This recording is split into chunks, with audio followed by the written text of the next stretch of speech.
Seigneur, je te remercie parce que c'est toi qui es présent au milieu de nous. Et c'est à toi que nous voulons rendre gloire et honneur. Que ton esprit conduise toutes choses, que les cœurs soient disposés et que la volonté que tu as pour nous aujourd'hui se réalise pleinement. Parce que c'est à toi que nous voulons obéir et rendre gloire au nom de Jésus-Christ. Amen. Amen. Est-ce que vous désirez être rempli de vie, de force, de sagesse, de santé? Alors je vais vous montrer quel est le plan du Seigneur pour nous. Regardez dans le livre des Proverbes.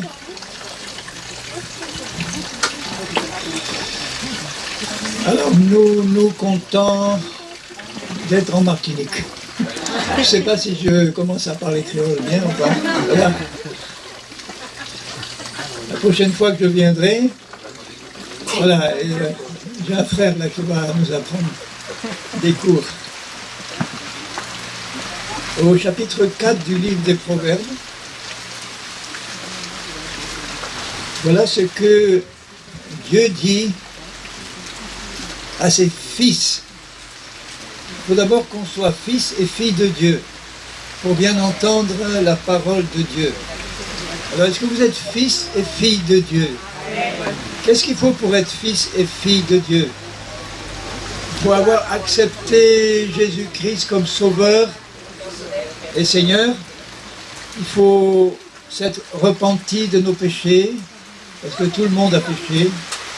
Mais Jésus est venu pour expier nos péchés. Et le sang qu'il a versé sur la croix est seul capable d'effacer nos péchés et de faire de nous ses enfants. Alors il dit au verset 20, donc Proverbe 4, 20, « Mon fils, c'est aussi valable pour les filles, hein, sois attentif à mes paroles. » Être attentif, ça veut dire faire bien attention. C'est pas être distrait par d'autres paroles, c'est être attentif à mes paroles, pas n'importe quelle parole, les paroles de Dieu. Il y a beaucoup d'hommes qui parlent au nom de Dieu, mais ils disent des mensonges. Il faut toujours contrôler ce qu'on entend. Parce que si on reçoit dans nos oreilles des mensonges qui rentrent dans notre cœur, après ça va faire des dégâts. Alors sois attentif à mes paroles, prête l'oreille à mes discours. Il y a un verset que vous connaissez sans doute, je le relirai après, mais je le cite de mémoire, c'est que la foi vient de ce qu'on entend, et ce qu'on entend vient de la parole de Christ ou de Dieu. Prête l'oreille à mes discours.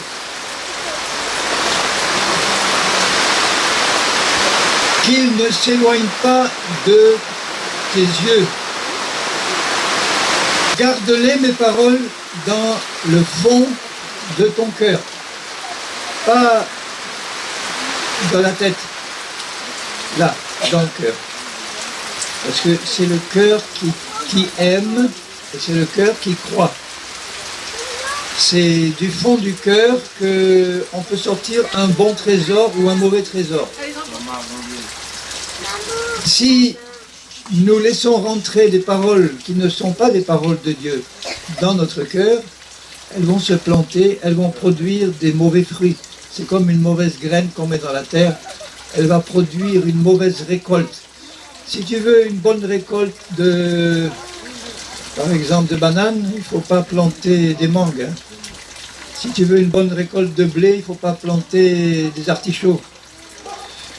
Il faut planter la bonne graine pour avoir la bonne récolte. Et la bonne graine, c'est la parole de Dieu. Alors, il dit, si tu fais ça, si tu es attentif, si tu écoutes, si tu lis, et si tu gardes dans le fond de ton cœur, c'est la vie pour ceux qui les trouvent. Il faut les trouver, les paroles de Dieu. Elles vont pas nous tomber dessus comme ça. Il faut les chercher. Et où est-ce qu'on va chercher la parole de Dieu? Auprès du Seigneur, dans la Bible. Ce livre-là, c'est pas n'importe quel livre. Ce livre, c'est la Bible de Dieu, c'est la parole de Dieu du premier verset au dernier. Avant, je ne le croyais pas, mais maintenant, je sais que c'est la vérité. Si tu veux chercher la vie, tu vas étudier cette parole-là. Car c'est la vie pour ceux qui les trouvent, ça veut dire pour ceux qui les cherchent. Il dit, si tu cherches, tu trouves.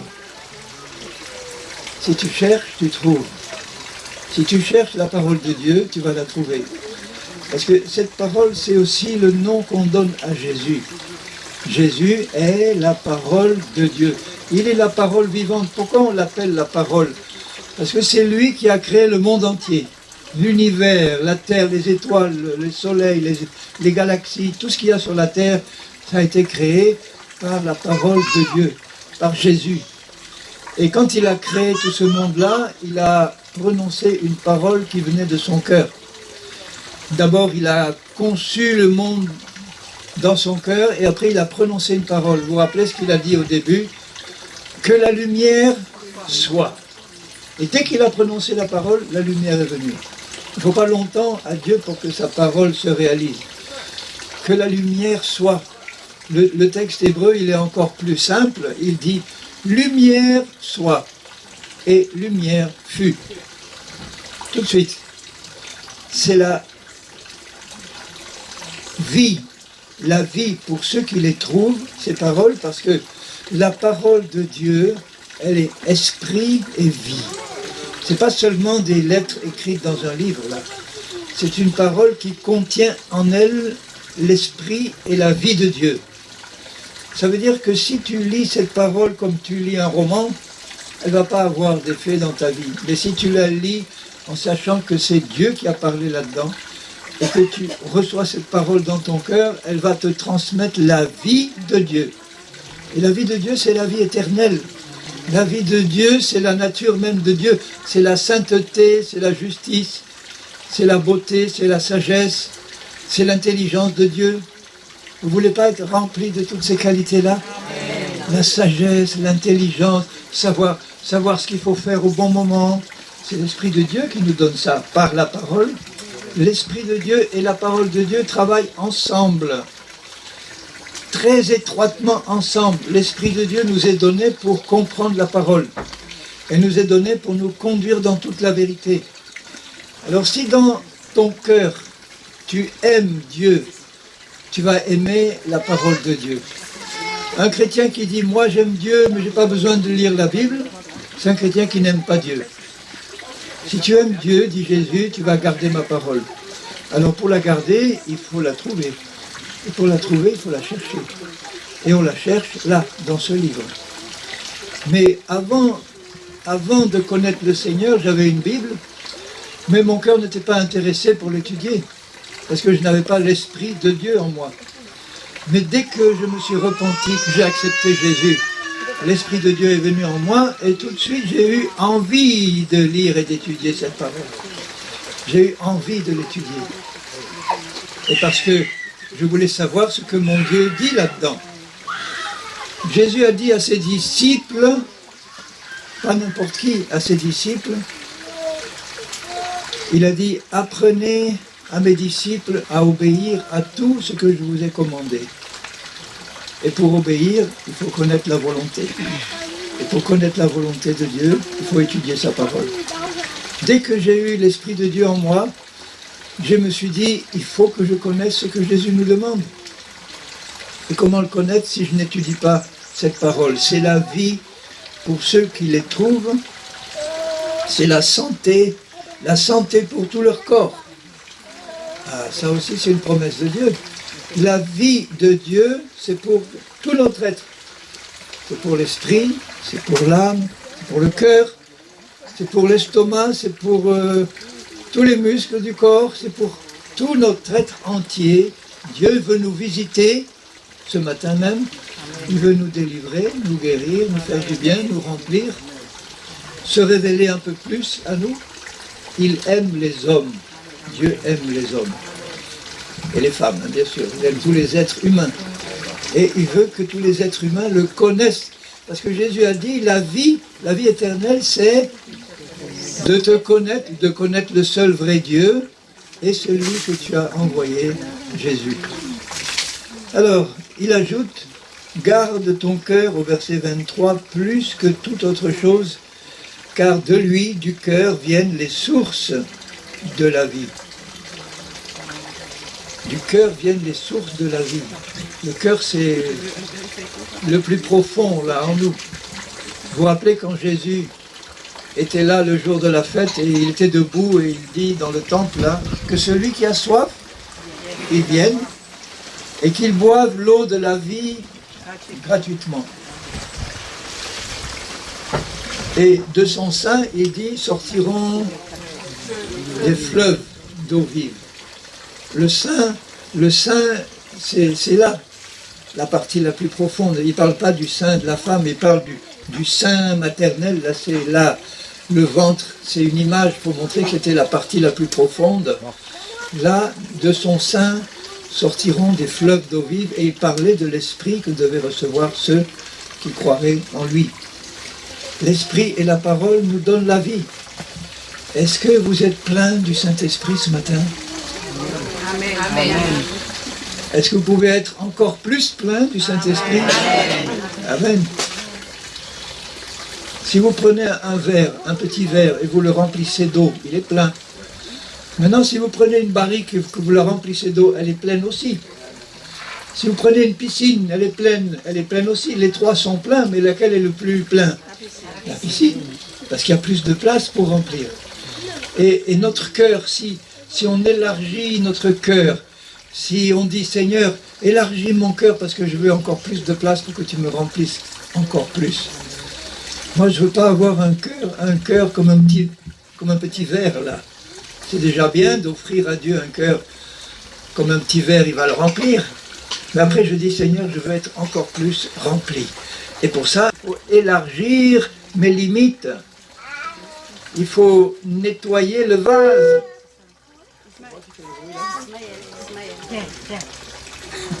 Il faut nettoyer le vase.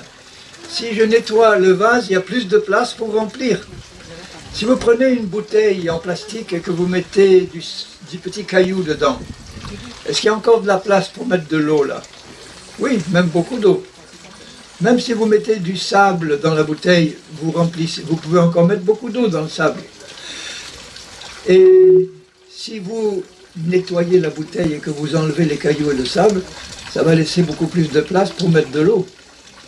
Si vous avez une bouteille remplie d'eau sale et que vous mettez un tuyau dedans et que vous envoyez l'eau propre, qu'est-ce qui va se passer?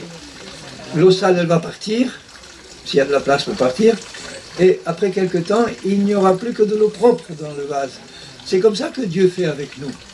Il branche en nous le tuyau du ciel, dans notre cœur, il envoie l'eau propre d'en haut, sa parole pure, ça nettoie notre cœur, et après quelque temps, notre cœur est rempli d'eau propre, et à ce moment-là, nos paroles deviennent propres, nos actions deviennent propres, et on est un fils et une fille de Dieu qui fait plaisir au Seigneur.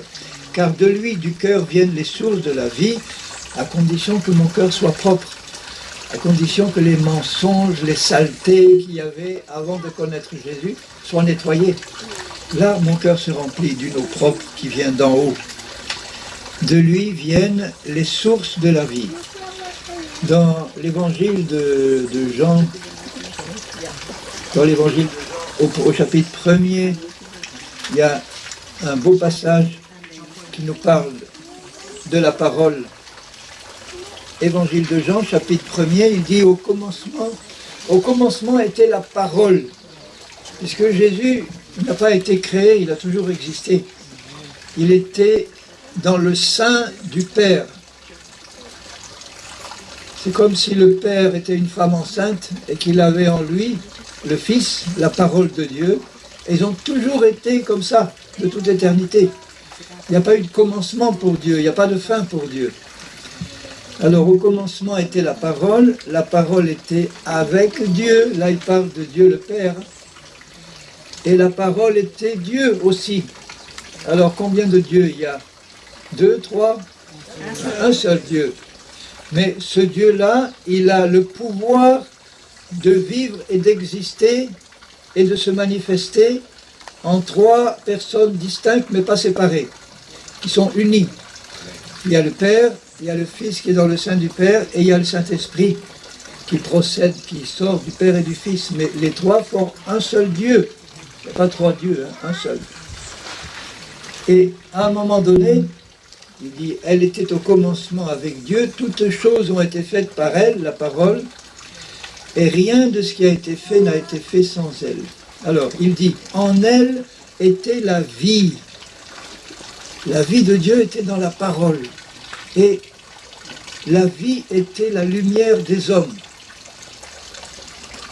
La lumière, lui, a brillé dans les ténèbres, et les ténèbres ne l'ont pas reçu. Quand Jésus est venu là au milieu des Juifs, la plupart des Juifs ne l'ont pas reçu. Il y a eu un homme envoyé de Dieu, son nom était Jean. Il vint pour servir de témoin, pour rendre témoignage à la lumière, pour que tous croient par lui. C'est bon? Oui, il a baissé un peu le son.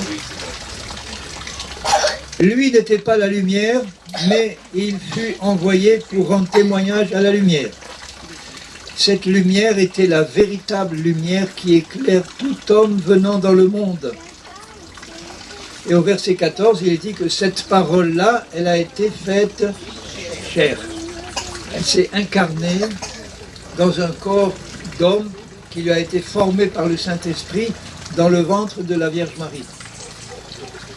Elle était vierge et il y a le Saint-Esprit qui a formé un corps à Jésus dans le sein de Marie. Et Jésus est descendu du ciel, il s'est incarné là, dans ce corps qui était sans péché. Elle a été faite chair, elle a habité parmi nous, pleine de grâce et de vérité. La loi est venue par Moïse, la grâce et la vérité sont venues par Jésus. Et elle est la vie, la lumière. Un peu plus loin, si vous tournez dans Jean 6, vous voyez ce que dit Jésus quand il dit aux Juifs qui l'écoutaient, il faut que vous mangiez ma chair et que vous buviez mon sang.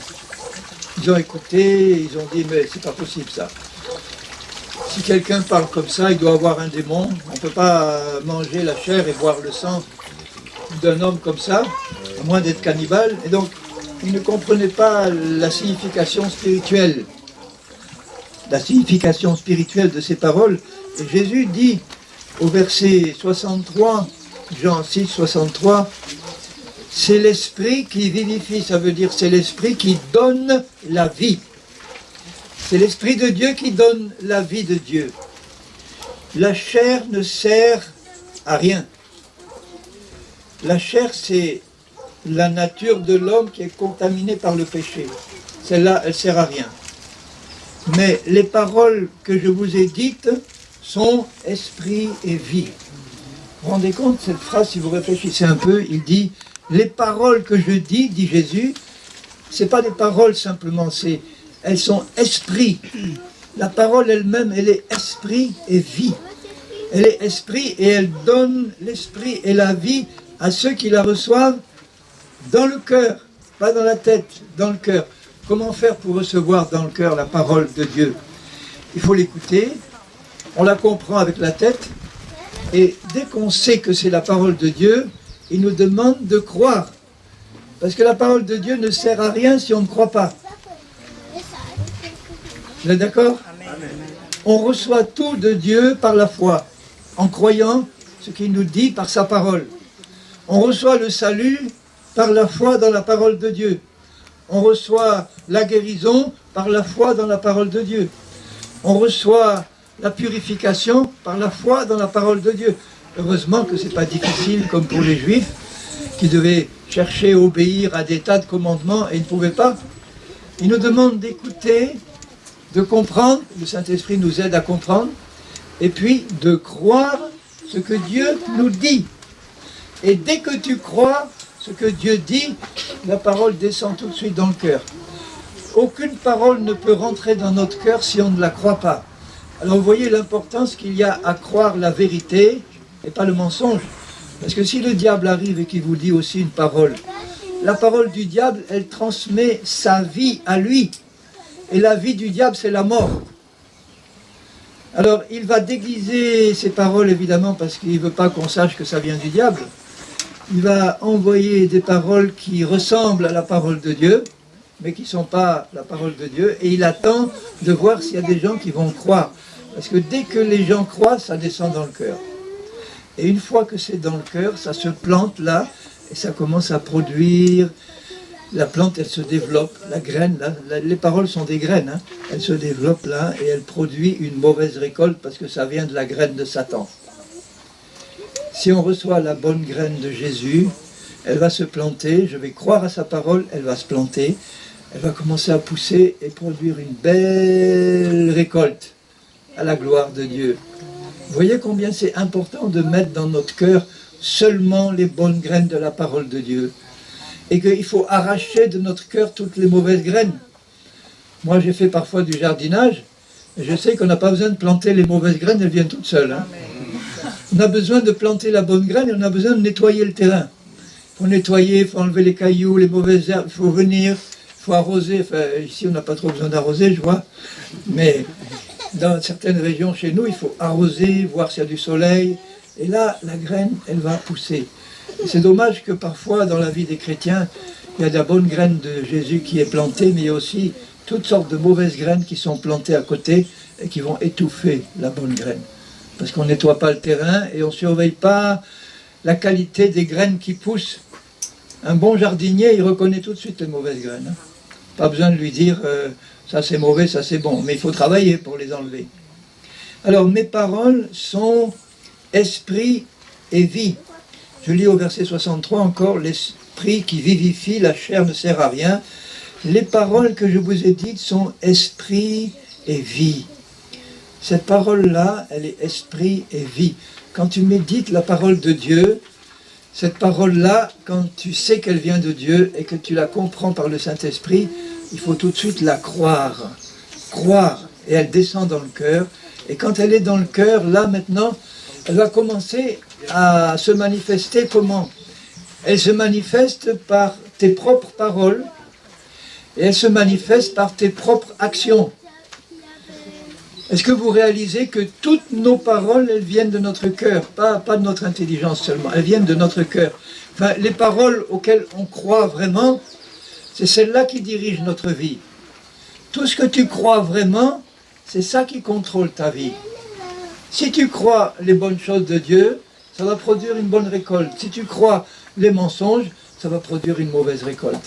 Alors il faut croire dans la vérité de Dieu et il faut veiller sur notre cœur parce que notre cœur, comme c'est une source, Jésus dit bien que de la même source, il ne peut pas sortir de l'eau douce et de l'eau amère. S'il y a de l'eau douce et de l'eau amère qui sortent de ma bouche, des bonnes paroles et des mauvaises paroles, c'est qu'il y a deux sources. Il y en a une bonne et il y en a une mauvaise. Il faut boucher la mauvaise source et il faut laisser sortir la bonne. Boucher la mauvaise source, ça veut dire que je dois nettoyer dans mon cœur tout ce qui n'est pas la vérité de la parole de Dieu. C'est important de réaliser ça parce que si on veut voir des belles choses dans notre vie, si on veut voir toutes les promesses de Dieu se réaliser, si on veut voir la bénédiction de Dieu, il faut qu'on surveille notre cœur et qu'on plante les bonnes graines de la parole de Dieu. Sinon, on va produire des mauvaises choses et puis on va se plaindre. On va aller devant Dieu, on dit Seigneur, pourquoi ça m'arrive, pourquoi? Et le Seigneur, il va dire, est-ce que tu as surveillé l'état de ton cœur? Est-ce que tu as nettoyé ton cœur? Est-ce que tu as planté dans ton cœur les bonnes graines? Est-ce que tu as nettoyé le terrain? Est-ce que tu as surveillé la récolte? s'il y a une mauvaise récolte, c'est pas la faute de Dieu. Lui, il nous donne un sac de bonnes semences, là. Voilà. Eh ben, il faut les planter, il faut nettoyer, il faut surveiller. Ça ne va pas se faire tout seul. Et si on veut recevoir tout l'héritage que Dieu nous a promis, il faut garder la parole de Dieu dans sa pureté, dans notre cœur. Alors maintenant, si vous regardez dans l'épître de Paul aux Romains, non, pardon, avant je vais reculer un peu dans l'évangile de Marc. Alors regardez l'évangile de Marc au chapitre 11. Je voudrais parler un peu maintenant de la foi, parce que ce qui est important, la parole de Dieu, elle est esprit et vie. Mais ce qui est important, je viens de vous le dire, c'est de croire.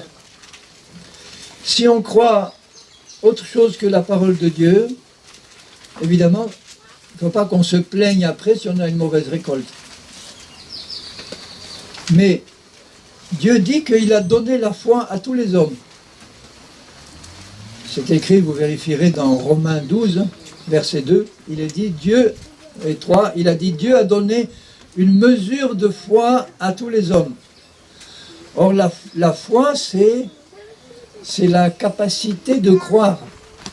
C'est la possibilité de croire. Tous les hommes, ils ont la capacité de croire. Mais le problème, c'est qu'ils utilisent leur foi de la mauvaise manière. Ils vont prendre la foi pour croire autre chose que la parole de Dieu. Alors quand la parole de Dieu arrive là, elle essaye d'entrer dans le cœur, mais elle ne peut pas, parce que toute la foi est utilisée pour croire à des mensonges. Alors la parole regarde, il n'y a plus de place pour moi. Si je veux la laisser rentrer dans mon cœur, il faut arrêter de croire à ces mensonges, et là je vais utiliser ma foi pour l'attacher à la parole de Dieu. Vous comprenez comme c'est simple? Alors, je vais revenir dans Marc, parce que là, le Seigneur me montre, maintenant que j'ai dit ça, regardez dans l'Épître aux Hébreux. Épître aux Hébreux, si vous n'avez pas la Bible, ouvrez les oreilles. Si vous l'avez, j'encourage toujours de prendre la Bible pour écouter un message, parce que vous pouvez vérifier en passant. Et puis en même temps, donc vous lisez, vous écoutez, et ça fortifie mieux la foi. Dans Hébreux au chapitre 4,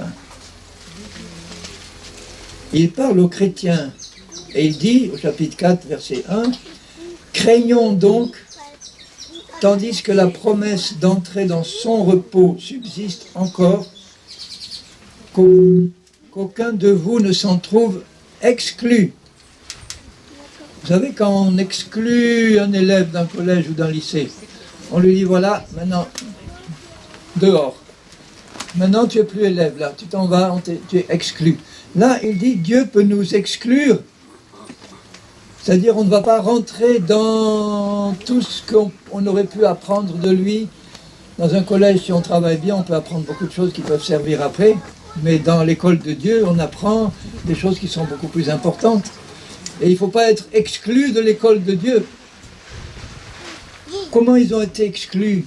Car cette bonne nouvelle, la bonne nouvelle, c'est ça, c'est cette parole de Dieu, nous a été annoncée aussi bien qu'à eux. Il parle là des Hébreux dans le désert, des Hébreux, le peuple de Dieu.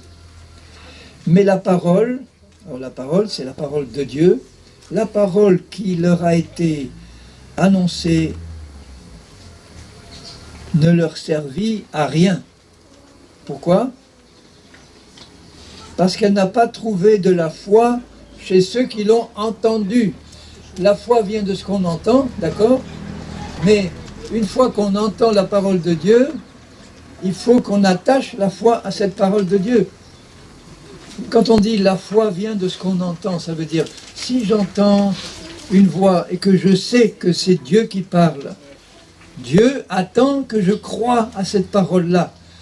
Mais je pourrais dire à Dieu, bon, j'ai pas envie de croire, je laisse ta parole en dehors de mon cœur.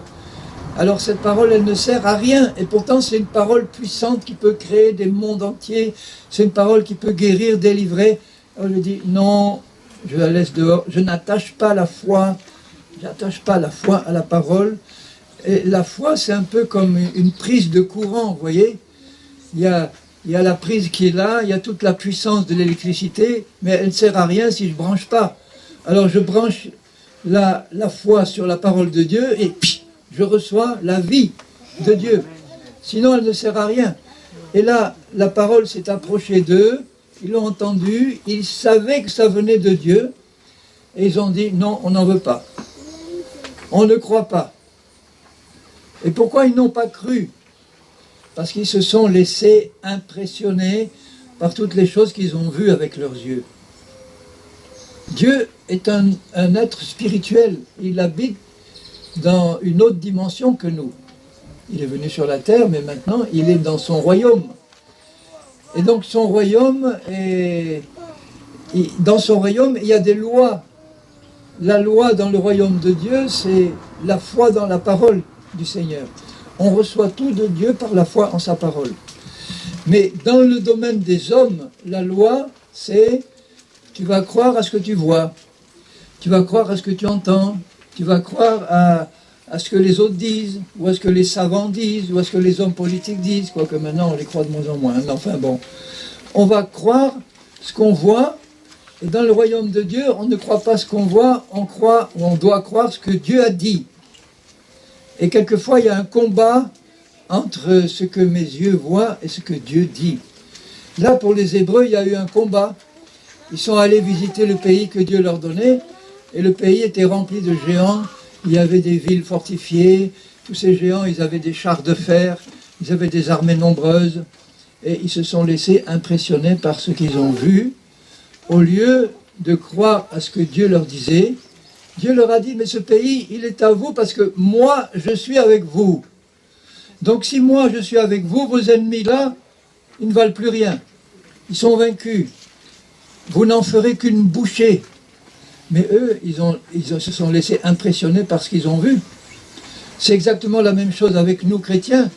Je prends un exemple, par exemple, la parole de Dieu dit que sur la croix, Jésus a porté nos péchés, et quand nous les confessons, le sang de Jésus les efface. Mais je connais des chrétiens qui n'arrivent pas à croire qu'ils ont été pardonnés. Ils me disent, oh non, ce que j'ai fait c'est trop grave, comment Dieu peut me pardonner ça? Peut-être qu'il m'a pardonné, mais ils n'ont pas de certitude qu'ils sont pardonnés. Parce que le diable a réussi à leur faire croire un mensonge que c'est trop grave, tu ne peux pas être pardonné. Il y a comme ça des femmes qui ont avorté 2 fois, 3 fois. Et puis le diable est venu leur dire, non, tu as commis 3 meurtres, tu ne peux pas être pardonné par Dieu, c'est trop grave ça. Peut-être 1, il aurait pu, mais là 3, non, c'est pas possible. Toujours les mêmes mensonges. Elles écoutent ça, et puis elles disent, Seigneur, est-ce que vraiment tu peux me pardonner ça? Et le diable dit, non, non, c'est pas possible. Et la Bible dit, si, c'est possible. Parce qu'il a porté sur lui tous nos péchés, tous. Donc si nous sommes sincères et qu'on vient devant lui honnête, en disant, Seigneur, je reconnais mes péchés, comme le brigand sur la croix qui dit, je reconnais mes crimes, nous on est des criminels, on n'a pas fait des petits péchés ordinaires, bien que tous les péchés sont graves, mais on est des criminels. Et il se tourne vers Jésus, souviens-toi de moi Seigneur, quand tu viendras dans ton règne. Et Jésus lui dit, mais tu seras au paradis ce soir avec moi, aujourd'hui même, tu seras au paradis avec moi. Tous tes péchés sont pardonnés, ça y est, le sang a effacé. Et il ne faut pas qu'on garde un esprit de culpabilité en disant, non, j'ai fait des choses trop graves, Dieu a du mal à me pardonner sûrement. Et c'est pour ça que j'ai du mal à vivre ma vie chrétienne. Si vous saviez à quel point Dieu pardonne tout de suite dès qu'on lui demande pardon. Il a même pardonné d'avance, mais on ne peut pas recevoir son pardon tant qu'on ne se tourne pas vers lui pour le prendre. Il a pardonné. Il est réconcilié avec l'humanité grâce au sang de Jésus. Mais ce sont les hommes qui ne le savent pas ou qui ne le croient pas. Alors si tu ne le sais pas et que tu ne le crois pas, tu ne peux pas en profiter. Dieu veut pardonner tout de suite. Quand est-ce que Dieu pardonne un pécheur? 10 ans après qu'il a demandé pardon? 6 mois après? 1 jour après? Non, quand alors? Au moment même où il demande pardon, où il reconnaît son péché, à ce moment-là, le sang de Jésus efface. Le sang de Jésus est toujours prêt à effacer tout. Et pour recevoir le bénéfice du sang de Jésus, il faut se tourner honnêtement devant Dieu, reconnaître nos torts, nos péchés, nos manquements, tout, être honnête, et puis dire, Seigneur, je reconnais tout. Là, il efface tout, et tu te relèves comme si tu n'avais jamais rien fait, blanc comme neige. Et à ce moment-là, il ne faut pas te laisser accuser par l'ennemi, qui va te dire, tu te rappelles il y a 10 ans, qu'est-ce que tu as fait à Dieu? Tu te rappelles il y a 10 ans, le péché horrible que tu as fait là? Il essaie toujours de nous rappeler le passé, les choses mauvaises du passé. Et nos yeux doivent être sur Jésus et sur l'avenir, pas sur le passé. Quand on a donné nos cœurs et nos vies à Jésus, il a tout effacé. Il ne faut pas dire après, ah ben c'est tellement facile d'être pardonné, donc maintenant je peux pécher un petit peu, il va me pardonner. Là, c'est pas sérieux. Ceux qui font ça, ils vont ramasser une petite correction ou une grosse correction du Seigneur, ils vont comprendre qu'on ne va pas jouer avec le péché comme ça. Un papa ou une maman qui aime son enfant, il sait qu'il faut le corriger parfois. Et le plus tôt possible. Parce que ce n'est pas à 15 ans qu'on commence à corriger un jeune. Hein. C'est dès les premiers mois, avec sagesse, avec amour. Mais il y a une correction à donner pour lui faire comprendre qu'il faut qu'il soit sérieux. Si un enfant n'est jamais corrigé, il va dire, bon, à ce moment-là, je peux faire ce que je veux. Mon père, il m'aime tellement qu'il me laisse faire tout ce que j'ai envie de faire. Mais ce n'est pas ça l'amour. Ça, c'est un amour qui fait perdre. Alors que Dieu est là, il dit, il ne faut pas qu'ils se perdent, je vais les corriger. Mais je voudrais éviter de les corriger si eux ont de la bonne volonté. Il y a des parents qui disent par exemple à leurs enfants, tous les matins la maman dit, écoute chérie, est-ce que tu as fait ta chambre? Non, va faire ton lit. Parce que c'est la maman qui, sinon on le faisait tout le temps. Non, va faire ton lit. Alors il y va, contraint et forcé, il le fait. Le lendemain, chérie, est-ce que tu as fait ton lit? Non, va faire ton lit. Elle peut dire 10 fois, 100 fois, et de lui-même il ne le fera pas. Il le fera si on lui commande. Donc c'est pas encore la meilleure solution ça. Et un jour, il arrive, sa maman lui dit, tu as fait ton lit? Oui maman, j'ai fait. Ah, alors là, la maman elle dit, là, il s'est passé quelque chose là. Là, le salut est entré dans ma maison. Ça y est, il a compris, maintenant il le fait tout seul. Il n'a plus besoin qu'on lui donne des ordres ou qu'on le corrige. Nous, avec le Seigneur, on est comme ça. Et pour qu'on évite d'être corrigé, il faut qu'on apprenne à attacher la foi à la parole de Dieu. Donc ça ne sert à rien, par exemple, d'étudier, de chercher la parole, de l'étudier, si jamais on la croit. Un autre exemple, maintenant qui concerne les maladies et les infirmités. La Bible nous dit que sur la croix, Jésus, non seulement il a pris nos péchés sur lui, dans son corps, mais il a pris nos maladies, nos infirmités, la mort. Il a tout pris. En fait, il a pris toute la malédiction qui était attachée à la chute et au péché. Alors, il nous dit par exemple dans... Alors oui, je finis de lire parce qu'elle ne trouva pas de la foi chez ceux qui l'entendent dire. Et pour nous qui avons cru, nous entrons dans le repos de Dieu. Parce que la foi, c'est le repos. La foi, c'est savoir que Dieu s'occupe de nous comme il l'a promis. Et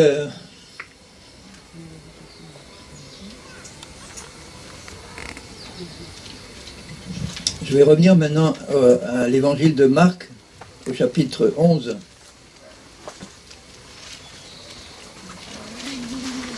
J'aimerais insister beaucoup sur la foi ce matin, parce que la foi, ce n'est pas quelque chose de compliqué. Souvent, on a l'impression que la foi, c'est quelque chose de très compliqué.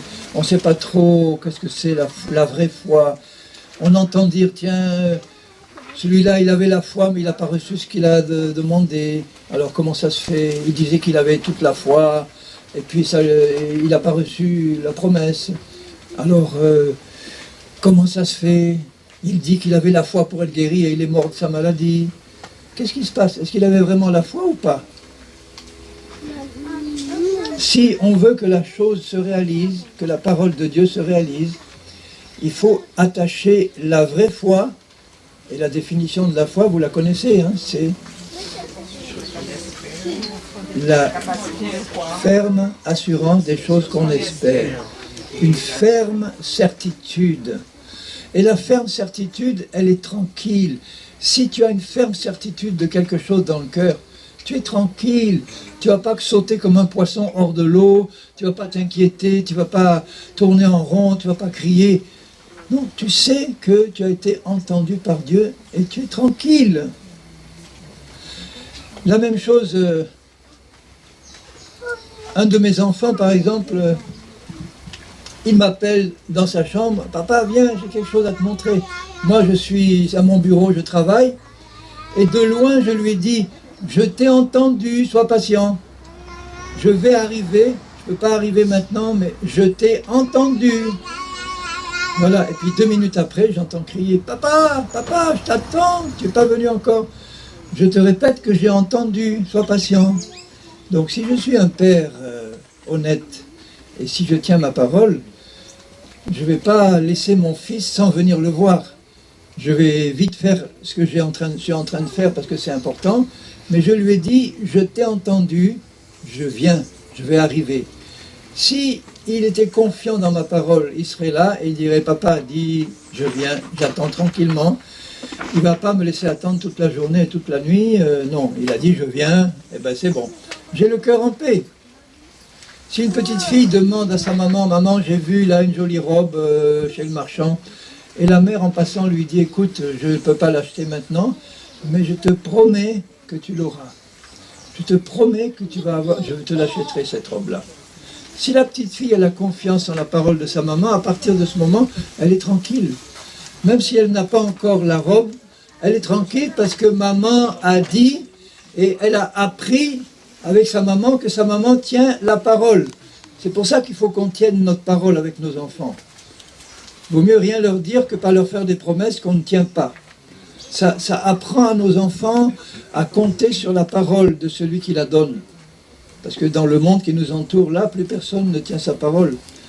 Et les gens perdent l'habitude de faire confiance à la parole des autres. Et maintenant, nous, on vient devant Dieu et on ne fait pas confiance à sa parole. Quel affront pour lui. Dieu doit être triste souvent de voir qu'on dit là, on a la Bible à la main et on dit « Ah, ça c'est la sainte parole de Dieu. Merci Seigneur pour ta parole. » On chante sur la parole de Dieu, on dit ta parole est élevée, elle est établie dans les cieux, elle ne passera pas. Et puis, une fois qu'on a arrêté de chanter, on commence notre vie et on fait exactement comme si on ne croyait pas à la parole. On commence à s'inquiéter, on commence à dire ça, et ça, et ça. Alors qu'on a des promesses qui devraient nous donner la paix. Là, il est dit, par exemple, là je suis dans Matthieu, dans Marc 11, mais la Bible dit que Jésus sur la croix a pris nos péchés et nos maladies et nos infirmités.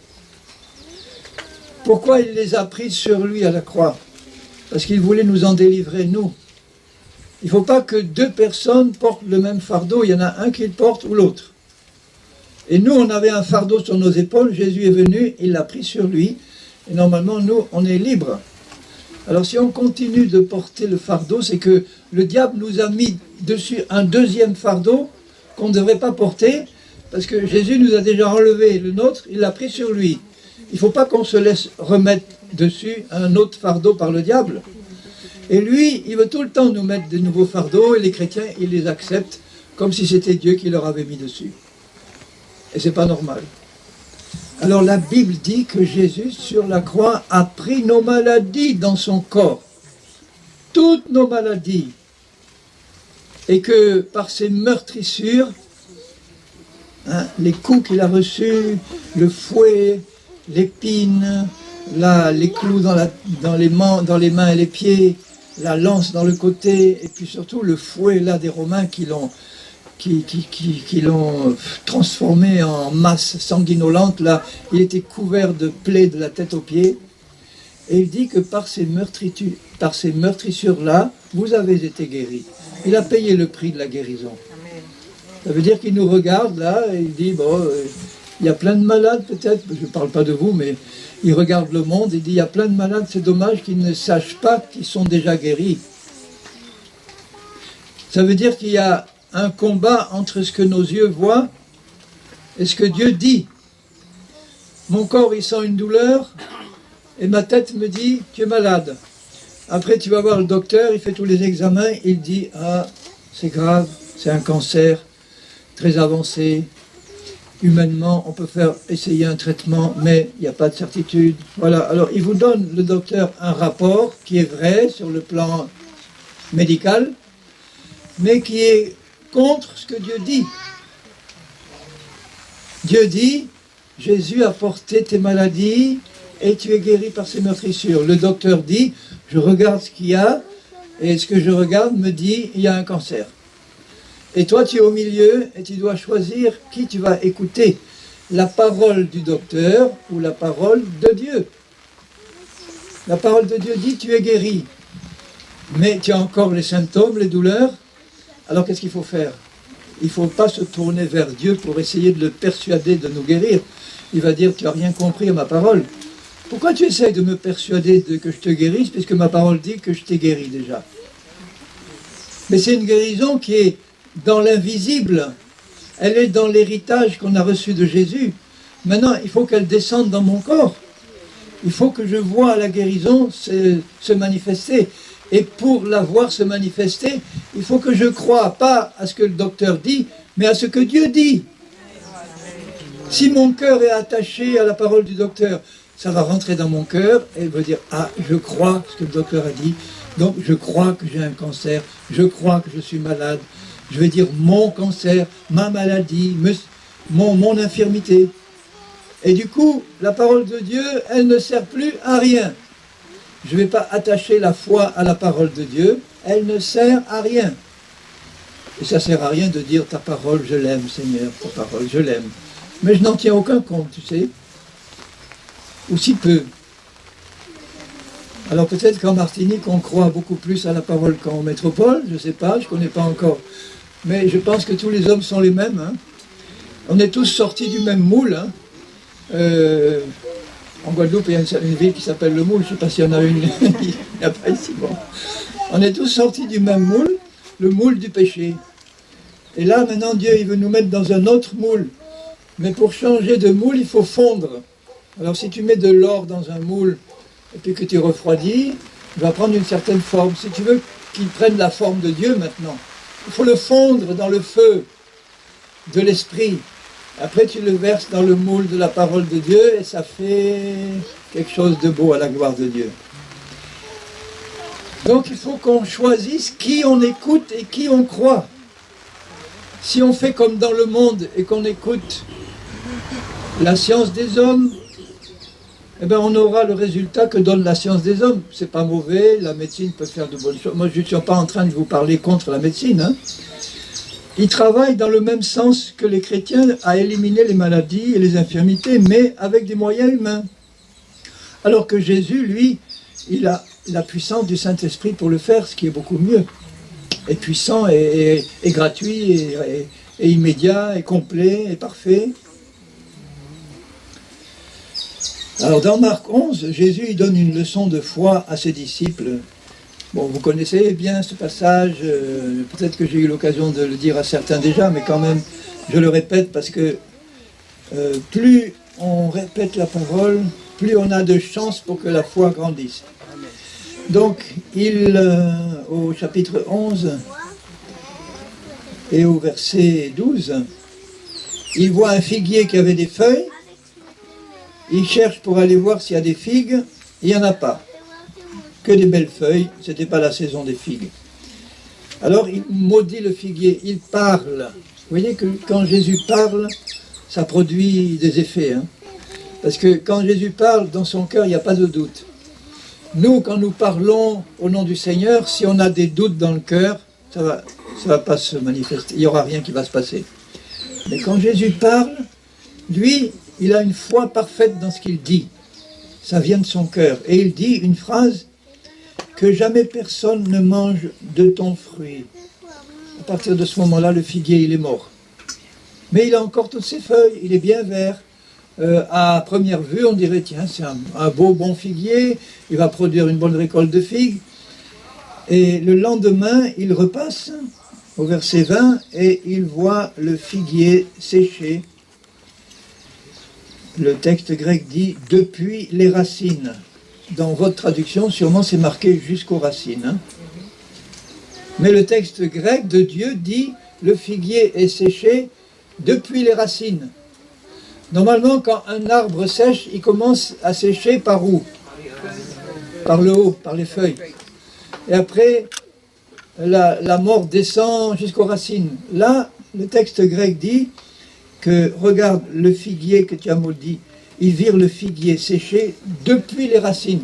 Ça veut dire que dès que Jésus a prononcé la parole, les racines sont mortes. Et après, la mort est montée jusqu'aux feuilles, et le lendemain, il était sec. Et ça, c'était par la parole de Jésus. Jésus prit la parole et leur dit, « Ayez foi en Dieu ». Alors, le texte original en grec, il ne dit pas ça, il dit, « Ayez la foi de Dieu ». C'est pas du tout pareil, ça.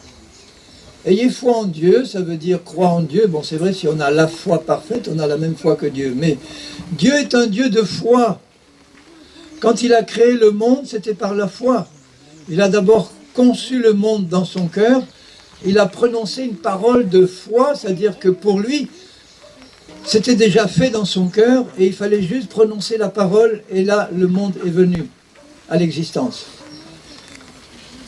Et il dit, ayez la même foi que Dieu, c'est-à-dire, si vous avez la parole dans votre cœur, vous pourrez prononcer des paroles qui vont être vivantes, qui vont produire un résultat.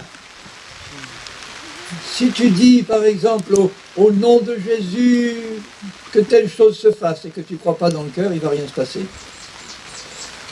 Parce que ce n'est pas le fait de le dire, c'est le fait de le croire et de le dire, les deux.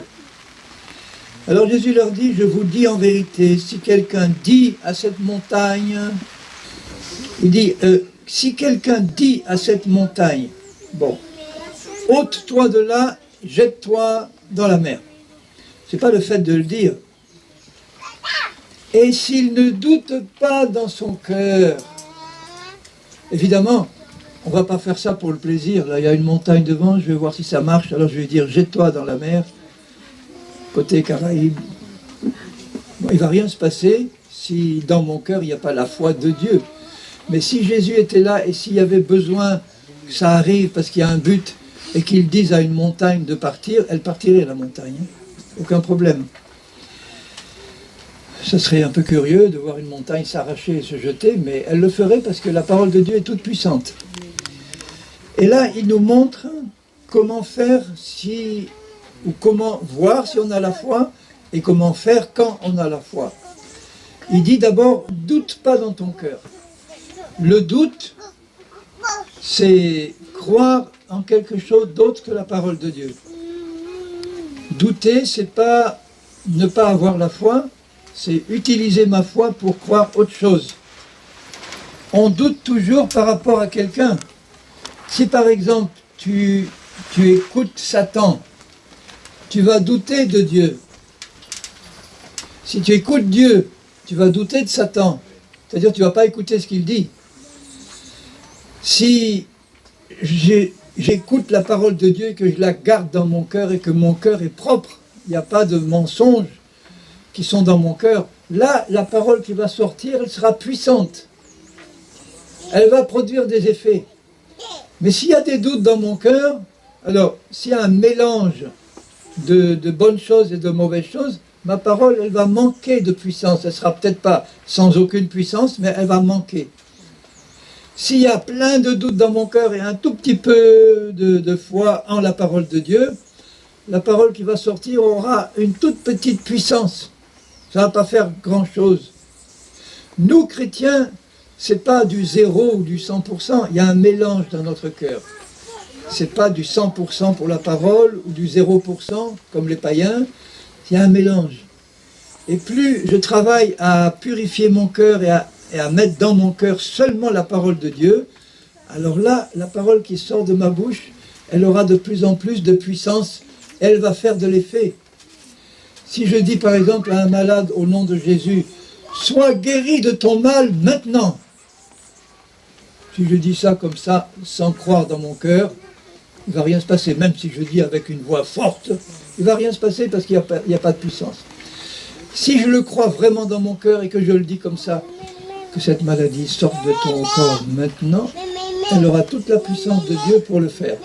Parce que dans le cœur, je crois. Jésus n'avait pas besoin de hurler pour faire ce qu'il avait à faire. Hein.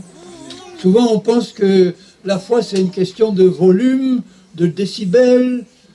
Quand j'étais au Paraguay, on a fait un séminaire avec les pasteurs là-bas. Et là-bas, le style sud-américain, c'est, dans les églises pentecôtistes, c'est plus tu cries fort et plus tu prouves que tu as l'onction. Je me rappelle un jour, on était allé dans une église de 600 places. On était une quinzaine, parce qu'il pleuvait énormément. Et là-bas, au Paraguay, quand il pleut beaucoup, les gens restent chez eux, parce que les routes ne sont pas bonnes, parce qu'il y a de la boue partout. Bon. Alors on était là une quinzaine, il y avait 3 pasteurs sur l'estrade, et ils criaient, ils gesticulaient comme si on était 600. Bon, tant mieux, parce qu'ils avaient la foi pour faire ce qu'ils avaient à faire. Mais ce n'est pas le fait de crier qui est important, c'est le fait de croire. Alors quand j'ai fait ce séminaire, je leur ai parlé, parce que comme moi je suis enseignant, j'ai besoin de me faire comprendre. Donc je parle lentement, je répète. Moi ça ne m'intéresse pas de gesticuler, de hurler. Bon, peut-être qu'un évangéliste peut faire ça parce que c'est un autre objectif. Mais je préfère parler tranquillement, être bien compris. Et quand je suis bien compris, là je suis content parce que les gens ils peuvent croire de la bonne manière. Alors je fais mon séminaire, je leur parle, que des pasteurs. Et à la fin, il y en a un qui se lève et il commence à pleurer. Je vois, il pleure. Et il me dit, c'est la première fois de ma vie que je comprends qu'on peut avoir l'onction sans crier. Il découvrait quelque chose d'important. Et puis, ça permet d'économiser de l'énergie aussi. Alors, il dit, je relis ce qu'il dit là, parce que c'est important, hein. Au verset 23, « Je vous le dis en vérité, si quelqu'un dit à cette montagne... » Vous voyez qu'il dit qu'il est important de parler. La montagne qui est peut-être devant vous, c'est un obstacle que l'ennemi a mis, ou une maladie, ou quelque chose qui empêche Dieu de vous bénir. Il y a devant vous une montagne qui vous empêche de passer. Et Dieu veut que cette montagne-là s'enlève. Il veut que vous passiez pour avoir la bénédiction. Et il vous demande de parler à la montagne, de parler à votre problème, de parler à la maladie, de parler à l'obstacle, de parler à la drogue qui tient le fils ou la fille, de parler à ce qui se présente là et qui ne vient pas de Dieu. Il faut lui parler pour lui ordonner ce que vous voulez qu'elle fasse, cette montagne. Vous voulez qu'elle fasse quoi? Qu'elle s'en aille. Vous voulez que cette maladie parte. Il faut lui parler. Mais lui parler avec la foi dans le cœur. Donc il dit, si tu lui dis, alors dis-lui ce qu'elle a à faire, ôte-toi de là et jette-toi dans la mer, il faut être précis.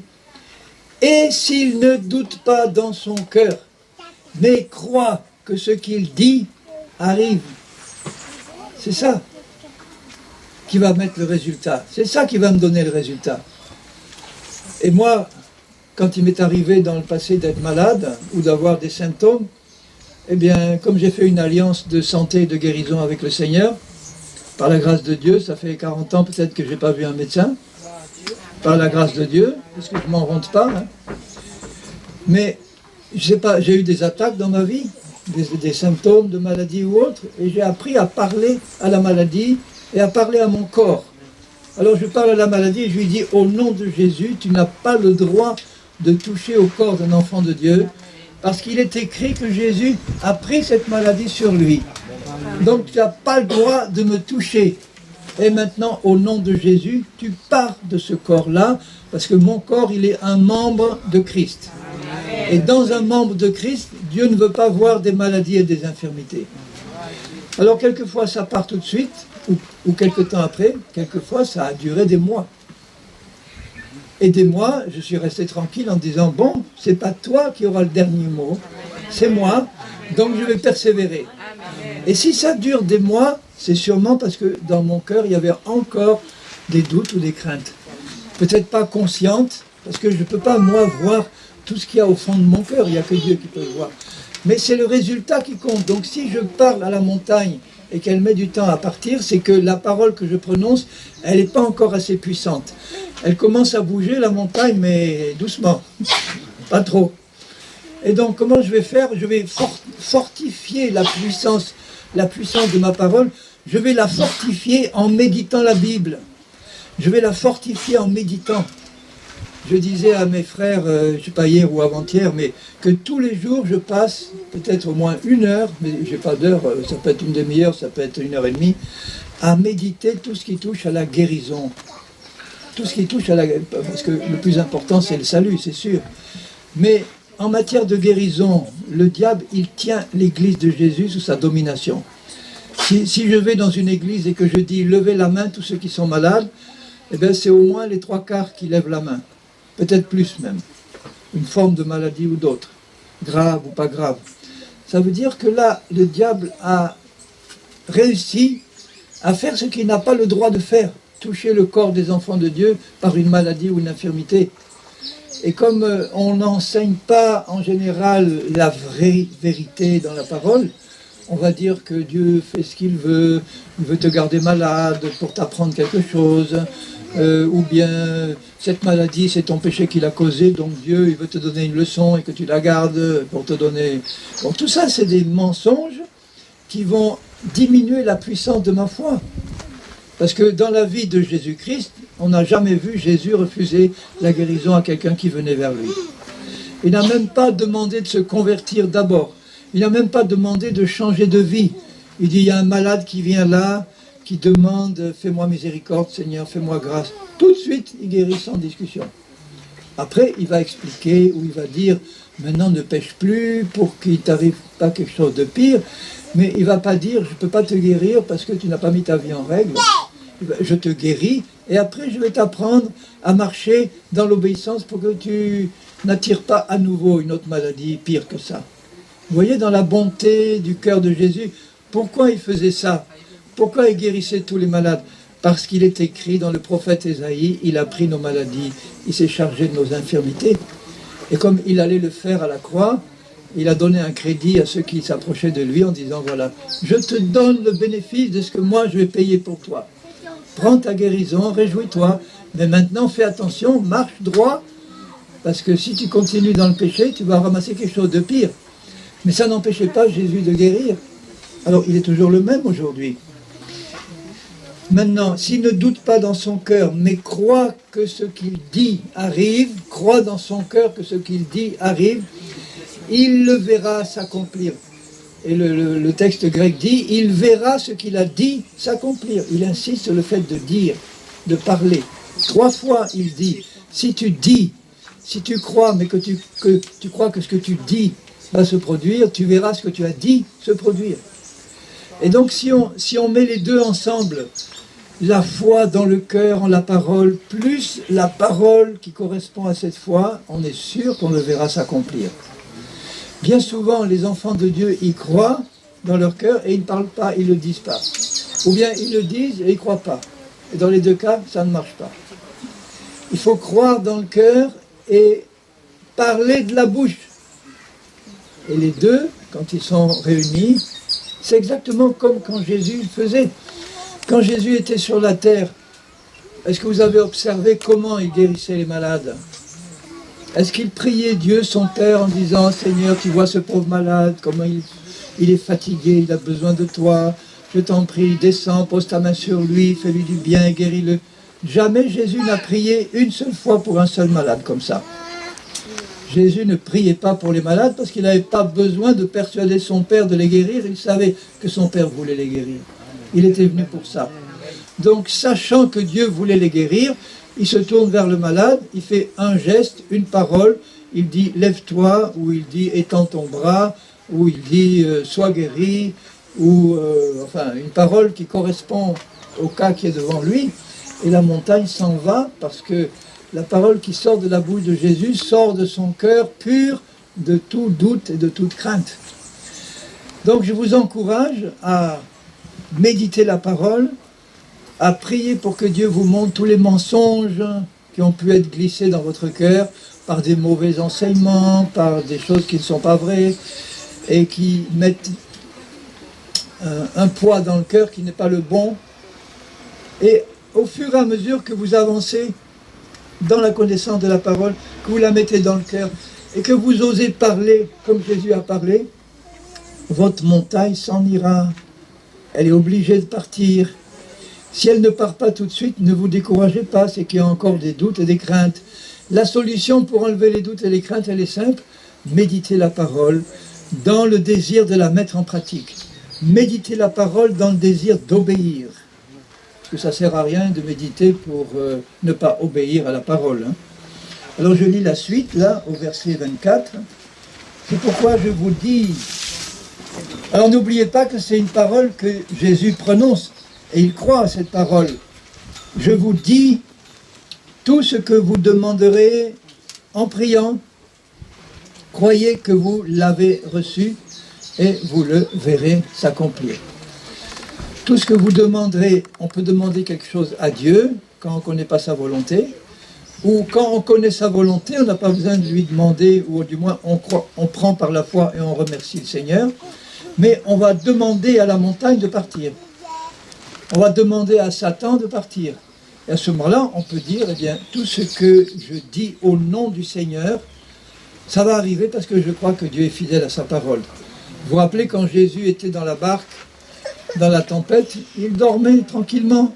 Et les disciples, ils le secouent en disant, mais ne t'inquiètes-tu pas de nous, tu es en train de dormir et nous on coule. Tu vois l'eau qui rentre dans le bateau et tu dis rien. Jésus il se lève, il n'était pas impressionné du tout. Moi j'aime beaucoup voir comment Jésus réagissait dans toutes circonstances. Il est toujours paisible, tranquille, pas stressé, pas inquiet. Il est là, il se lève et il dit, tempête, stop, vent, stop. Et il se tourne vers les disciples. Après, il l'a fait après parce qu'il voulait d'abord les rassurer. Et il leur dit, il leur pose la question, où est votre foi? Il ne dit pas, vous n'avez pas la foi, il dit, où elle est votre foi? Vous avez attaché la foi à la tempête. Vous avez cru que vous alliez mourir. Et si moi je n'étais pas venu, c'est ça qui serait arrivé. Parce que c'est ce que je crois qui m'arrive. Où elle est votre foi? Elle est employée de la mauvaise manière. Vous avez attaché la foi à la tempête et au vent, et vous avez cru que ça allait arriver. Eh bien, ce qu'on croit, c'est ce qui arrive. Alors, croyez à la bonne chose pour avoir la bénédiction. Si vous croyez aux menteurs, là, c'est la malédiction qui va venir. Alors maintenant, dans Romains 10, si j'insiste sur la foi ce matin, c'est que tout ce que Dieu nous propose, c'est par la foi qu'on le prend. Marcher par l'esprit, c'est par la foi. Être guéri, c'est par la foi. Marcher par l'esprit, ça veut dire marcher comme Jésus, dans la victoire sur le péché. Pour ça, il faut croire qu'on est une nouvelle créature en Jésus, qui nous a donné une nouvelle nature qui est comme la sienne, pleine d'amour, de force, de joie, de sagesse. Mais cette nouvelle nature, elle est dans l'esprit, elle n'est pas dans mon âme. Mon âme, c'est-à-dire mes pensées, mes sentiments, ils peuvent être complètement remplis des choses de la chair et du monde. Et la richesse que j'ai dans mon esprit, elle est bloquée dans son placard, là. Et c'est dommage. Alors dans Romains 10, il parle là de la foi, lui aussi, Paul.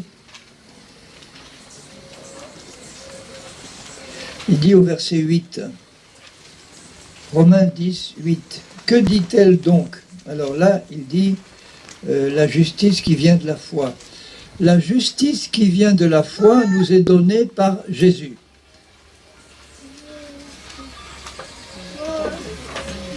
Ah oui. C'est-à-dire que pour avoir la justice de Dieu, il faut que je croie en Jésus-Christ et en ce qu'il m'apporte. Alors cette justice-là, elle parle. Qu'est-ce qu'elle dit? Au verset 8. Que dit-elle donc? La justice qui vient de la foi. La parole est près de toi, dans ta bouche et dans ton cœur. Les deux toujours. Dans le cœur et dans la bouche. Pas un ou l'autre, mais les deux. Ça veut dire que si tu crois dans le cœur, la parole qui sort de ta bouche, elle est puissante. Si tu ne crois pas, elle n'a aucune puissance. C'est la parole de la foi que nous prêchons. C'est-à-dire, c'est la parole de Dieu que nous croyons Et elle devient à ce moment-là la parole de la foi parce qu'on a cru en cette parole. Elle m'a donné la foi et je l'ai attachée à la parole. Si tu confesses de ta bouche le Seigneur Jésus et si tu crois dans ton cœur que Dieu l'a ressuscité des morts, tu seras sauvé. Parce que quand on est sauvé, on commence par croire dans le cœur, mais il faut aussi déclarer de la bouche. Tôt ou tard, on va le déclarer. Si on ne le déclare pas le jour où tu te convertis, tu vas le déclarer par la suite, parce que de l'abondance du cœur, la bouche parle. Hein. Alors, si tu confesses de ta bouche, mais je pourrais employer ce verset pour n'importe quel verset de la Bible. Si je dis, si tu confesses de ta bouche que Jésus a porté tes maladies sur la croix, et si tu crois dans ton cœur, eh bien, tu verras la chose s'accomplir. C'est la même chose, tu peux mettre là n'importe quelle promesse de Dieu, n'importe quelle parole de Dieu, c'est le même principe. Car c'est en croyant du cœur qu'on parvient à la justice, c'est en confessant de la bouche qu'on parvient au salut. Ça veut dire, ça commence par le cœur, il faut croire à la parole de Dieu, et ça nous donne la justice, puisque là il parle du salut. Et ensuite, c'est en confessant de la bouche qu'on parvient à la manifestation de ce salut-là. Tu commences à croire dans le cœur, et tu confesses de ta bouche que Jésus est ton sauveur, tu confesses de ta bouche la parole parce que tu la crois dans le cœur, et à ce moment-là, Dieu va confirmer cette parole qui sort de ton cœur parce qu'il veille sur sa parole pour l'accomplir. Quiconque croit en lui ne sera pas confus. Et juste en bas, au verset 17, il dit, la foi vient de ce qu'on entend, et ce qu'on entend vient de la parole de Dieu. Mais je dis, n'ont-ils pas entendu? Au contraire, leur voix est allée par toute la terre, leur parole jusqu'aux extrémités du monde. Mais je dis, Israël ne l'a-t-il pas su? Moïse le premier dit, j'exciterai votre jalousie parce qu'il n'est pas une nation, je provoquerai votre colère par une nation sans intelligence.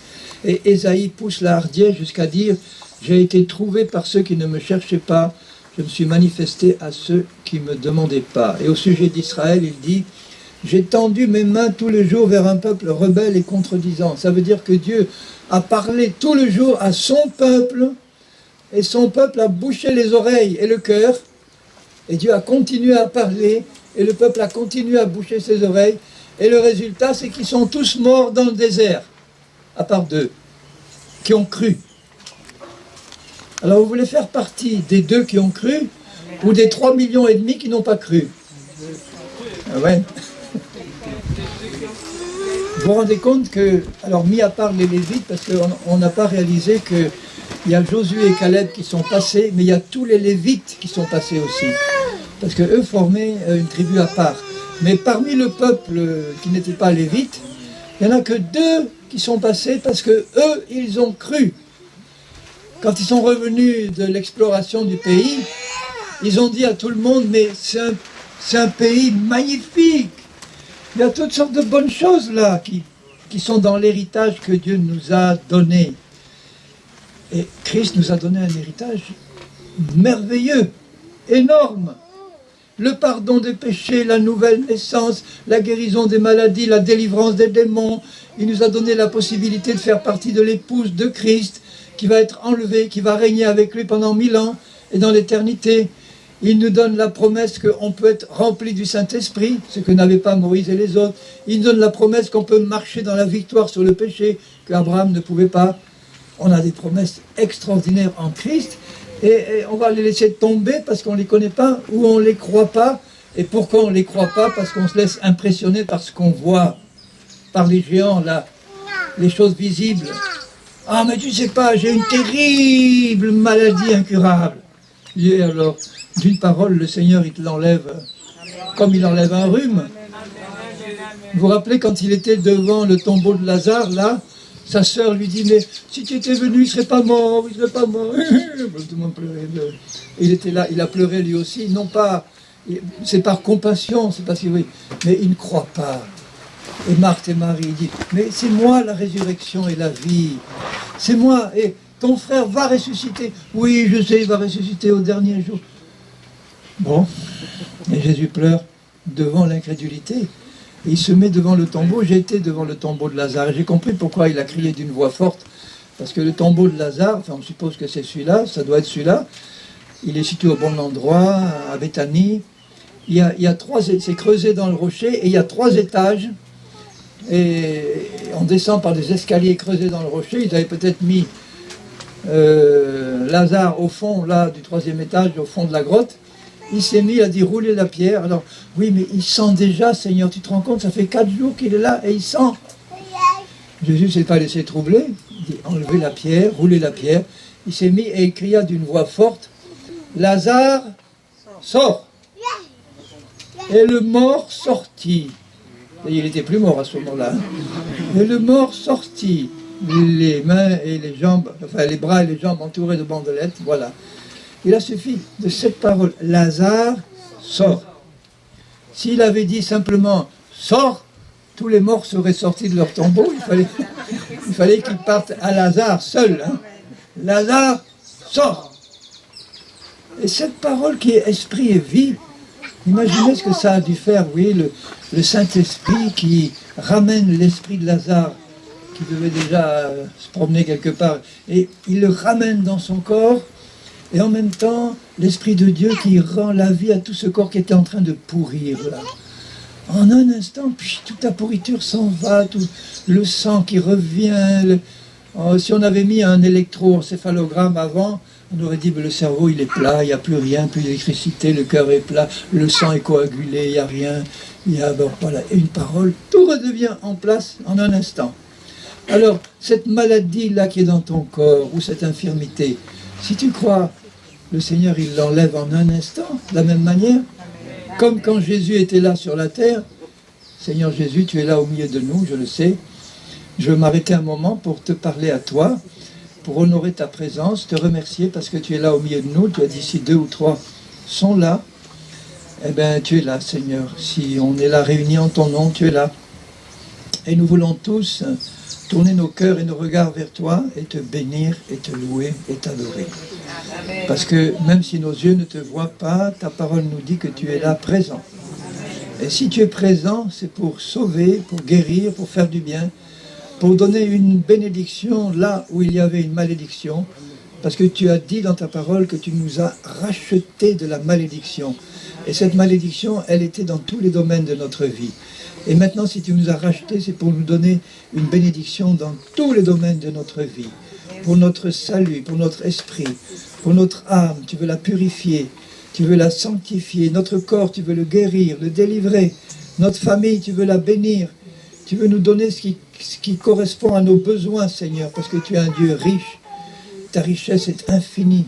Et Seigneur, nos cœurs se tournent vers toi pour te bénir, te louer et t'adorer. Et je veux proclamer que ta parole est la vérité, Seigneur. Je l'ai annoncée aussi fidèlement que je peux, Seigneur, et je sais que ce que j'ai dit, c'est la vérité.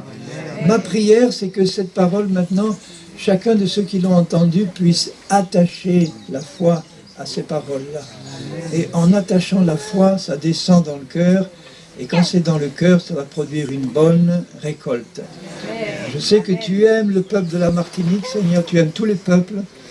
Tu sais quels sont ceux qui ont un cœur ouvert à la vérité, désireux de la connaître et de la vivre. Et Seigneur, je te prie de bénir tous ceux qui sont ici, tous mes frères, mes sœurs. Je te prie de bénir toute la Martinique, là, Seigneur, vraiment. Le monde entier, mais puisque nous sommes là en Martinique, de bénir ce pays, Seigneur, que ton esprit se répande partout. Que ton esprit, parce que tu sais, toi, reconnaître ceux qui ont un cœur tout entier pour toi. Tu dis que tes disciples entendent ta voix. Et je sais que tes disciples en Martinique entendent ta voix, Seigneur. Même si cette voix de vérité n'est pas prêchée partout, tes disciples ont soif de vérité. Nous avons soif de vérité. Alors Seigneur, continue de travailler dans nos cœurs pour le purifier de tout ce qui est mensonge, fausse doctrine, tradition humaine, ou des choses qui sont contraires à ta parole, ou des choses qui ont été ajoutées ou retranchées.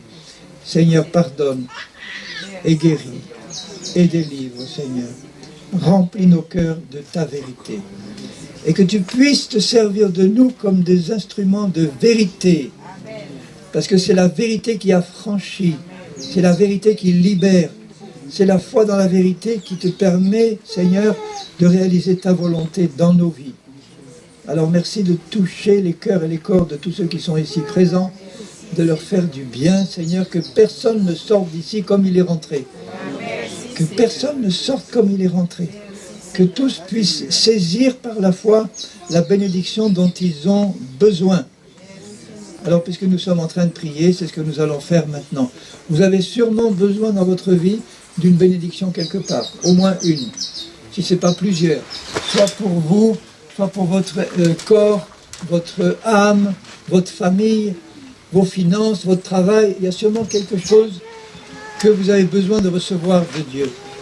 Eh bien, sachez que Dieu veut vous bénir au-delà, infiniment au-delà de tout ce que vous pouvez demander ou penser.